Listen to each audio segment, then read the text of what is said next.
Hi guys! ఇప్పుడే 'game changer' trailer అనేది చూసాము. ఎలాగుంది? అసల ఇది ఆసమ్ అనే చెప్పుకోవాలి. ఈరోజే అనుకున్న టైంకి రిలీజ్ కాలేదు. కానీ కొద్దిసేపు ఆలస్యం తర్వాత రాజమౌళి గారు మరియు రామ్ చరణ్ గారు ఇంకా శంకర్ గారిచే ఈ ట్రైలర్ అనేది లాంచ్ అయింది. ఈ ట్రైలర్ చాలా అంటే చాలా అద్భుతంగా వచ్చిందనే చెప్పాలి. ఇన్‌ఫాక్ట్ ఇది చూసిన తర్వాత హైప్ ఇంకా నెక్స్ట్ లెవెల్‌కి పెరిగిందనే చెప్పుకోవాలి. ఈ మూవీతో సంక్రాంతికి మహా మంచి హిట్ కొడతారని ఎక్స్‌పెక్ట్ చేయొచ్చని చెప్తున్నారు నెటిజన్లంతా. ఇక్కడ రామ్ చరణ్ మాత్రం విభిన్న పాత్రల్లో కనిపిస్తున్నారని చెప్పుకోవచ్చు. కానీ ఇంకా క్లారిటీ రానిది ఏంటంటే ఒకటే ఫోజా లేకపోతే డబుల్ ఫోజా డబుల్ యాక్షనా అనేది ఇంకా క్లారిటీ రాలేదనే చెప్పుకోవాలి. ఇందులో స్టూడెంట్‌గా, కలెక్టర్‌గా మరియు పొలిటీషియన్‌గా కనపడనున్నారు రామ్ చరణ్ గారు. అండ్ మోర్ ఓవర్ చెప్పాలంటే సినిమా మాత్రం హై బడ్జెట్ మూవీ అని అణువు షాట్‌లో తెలుస్తుంది. ఈచ్ అండ్ ఎవ్రీ షాట్‌లో కూడా ఆ బడ్జెట్ డిఫరెన్స్ అనేది ఈజీగా తెలుస్తుంది. టు బీ ఫ్రాంక్ మూవీ మాత్రం హిట్ అవుద్దని అందరూ ఎక్స్‌పెక్ట్ చేస్తున్నారు. ఇంకా చెప్పాలంటే చరణ్ గారు యాక్టింగ్ మాత్రం ఫ్రేమ్‌కి ఆ డిఫరెంట్ షేడ్స్ అనేవి తెలుస్తున్నాయని చెప్పుకోవచ్చు.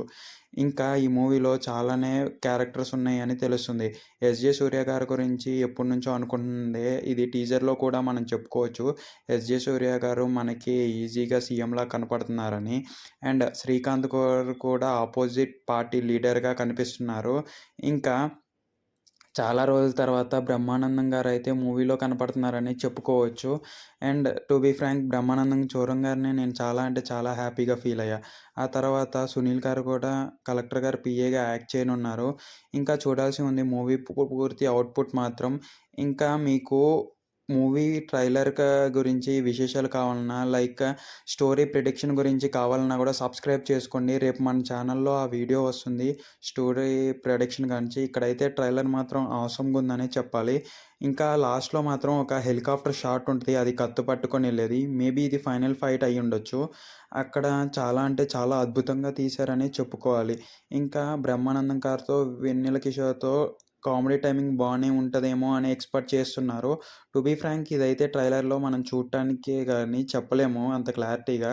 అండ్ పాస్ట్‌లోకి తీసుకెళ్తే రామ్ చరణ్ గారు ఏదైతే వాళ్ళ ఫాదర్ కలెక్టర్ ఫాదర్‌గా యాక్ట్ చేస్తున్నారో అది బావుందనే చెప్పుకోవాలి. ఇంకా యాప్ట్ బి అలాగా సెట్ అయిపోయారని చెప్పుకోవాలి. అంజలి గారు గానీ, లేకపోతే చరణ్ ఓల్డ్ క్యారెక్టర్ గానీ. ఇంకా ఏదో మంచి కోసం వాళ్ళు ప్రయత్నించారు. ఆ మంచి కాస్త చెడైపోయి వీళ్ళు చెడ్డవాళ్ళకయ్యి వీళ్ళ ప్రాణాలకి ఏదో ఆపదొచ్చినట్టు మాత్రం తెలుస్తూనే ఉందని చెప్పుకోవచ్చు. ఇంకా మనం మాట్లాడుకునేదేంటంటే 'కైరా అద్వానీ' గురించి. ఈమె షార్ట్స్ తక్కువగా చూపించినా కూడా మంచిగే ఉందని చెప్పుకోవచ్చు. మేబీ కాలేజ్ స్టూడెంట్‌గా ఉన్నప్పుడు కానుంచి లవ్ ట్రాక్ ఎక్కుద్దని చెప్పుతున్నారు. ఇంకా 'ఎస్‌జే సూర్య' గారిది కానీ, లేకపోతే 'రామ్ చరణ్' కలెక్టర్‌గా గానీ మంచి మంచి డైలాగులుండుంటే బావుండనిపించింది. ఇంకా వర్డ్స్ అయితే బానే ఉన్నాయి. కాకపోతే పవర్‌ఫుల్ డైలాగులు ఒక 2 పడుంటే రే రీల్స్‌లో మొత్తం లేపేసేవాళ్ళు.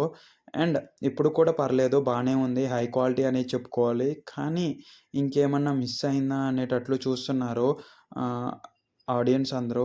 మేబీ ఒక 2, 3 డైలాగులు మంచిగా ఉంటం అయితే బావుండేది. ఇంకాగా చాలానే ట్విస్ట్‌లున్నాయి. లైక్ పెళ్ళికొడుకుగా బయటికి రావటం, చరణ్ అయితే 3, 4 సన్నివేశాల్లో కంటతడి పెట్టుకోవటం అండ్ ప్రతి షాట్‌లో కూడా బ్లాస్టింగ్ షాట్స్ అనేవి ఉన్నాయి. 1 ½ మినిట్ తర్వాత. చూడాల్సి ఉంది ఇన్నోసెంట్ పీపుల్ వల్ల ఏం జరగనుందో. స్టోరీ ఓపెనింగ్‌తోనే ఏనుగులంతా 100 ముద్దలు తింటే, ఒక ముద్ద తింటే పేదలందరూ తినొచ్చు కదా! అనే స్కోప్‌తోనే మొదలైద్ది. సో, గైస్ దీని గురించి మనం రేపు మాట్లాడుకుందాం. సబ్స్క్రైబ్ చేసుకోండి. అండ్ డిస్క్రిప్షన్‌లో మన టెలిగ్రామ్ ఛానెల్ ఉంటది. అక్కడ జాయిన్ అయిపోండి. అండ్ మన బ్లాగ్ పేరు ఎనీథింగ్ అండ్ ఎవ్రీథింగ్ 997 ఒకసారి గూగుల్‌లో సెర్చ్ చేసి చూడండి. అక్కడ హెల్త్ రిలేటెడ్ కంటెంట్ చాలానే ఉంటది. Okay guys.